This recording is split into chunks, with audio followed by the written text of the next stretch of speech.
Now let's move to the second argument, which questions the effectiveness of conventional management thinking to deal with complexity because of its inherently reductionist nature.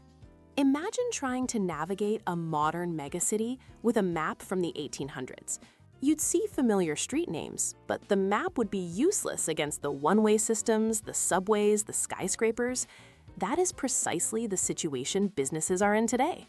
The world has become a sprawling, hyper-connected digital ecosystem, but the mental maps we use to manage it are relics from a simpler, mechanical age. The landscape has been completely redrawn, largely by information technology. By slashing the cost of transactions and collaboration, it's woven a web that has fundamentally altered how we compete, create, and even exist as organizations. Look at the evidence. In just one decade, Airbnb gathered 6 times the lodging capacity that Marriott spent 60 years building. They didn't lay a single brick, they leveraged a network. This points to a deeper shift, from ownership to access. The success of companies like Uber isn't about owning a fleet of cars, it's about orchestrating access to them.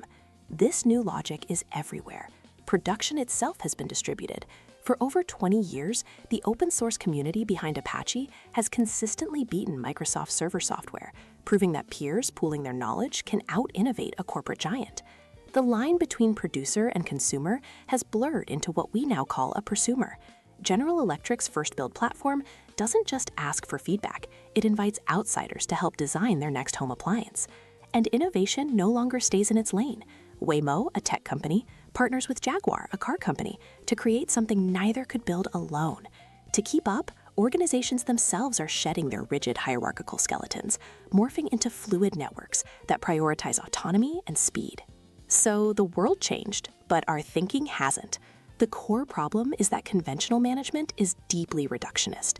It believes that to understand a complex system, you must break it down into its simplest parts, dissect it, analyze each piece in isolation. But when you dissect a living thing, you kill it. You can understand all the parts of a frog, but you lose the frogness, the very life and interconnectedness that made it work. This failure to adapt isn't just an academic problem, it's a threat to survival. It leads to stalled innovation, a failure to seize the right opportunities, and an eventual loss of competitive advantage. Studies show the average lifespan of a large company is plummeting, not because business is harder, but because the old way of thinking is obsolete. Complexity itself isn't the enemy. In fact, it's a goldmine of potential value. The real challenge is our reluctance to change how we think.